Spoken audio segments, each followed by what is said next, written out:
In compagnia di Jacopo Reniero al termine dell'ultima gara stagionale di Serie A2, la sconfitta per 4-3, nonostante ciò avete disputato un ottimo campionato. Quali sono le tue sensazioni?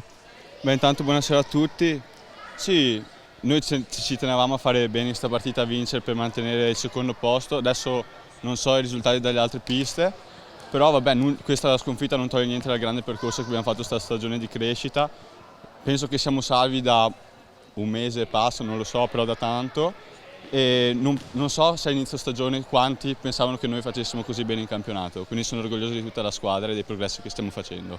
Anche perché ricordiamo siete una squadra estremamente giovane, siete la colonna vertebrale dell'Under 19 e dell'Under 23 e fare un campionato del genere, salvarvi così tanto in anticipo, arrivare nelle vette comunque del campionato di A2 è stato un ottimo percorso. Oggi avete rimontato, vi siete fatti rimontare, forse è mancata anche un po' di energia nel finale?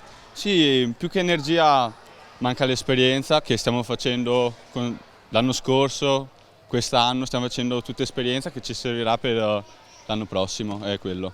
Possiamo dire anche che per te è una settimana un po' particolare, debutto in Champions con gol, poi hai giocato anche ieri sera nel derby e anche oggi un po' di stanchezza. Quali sono anche le tue emozioni di aver segnato anche il primo gol in Europa?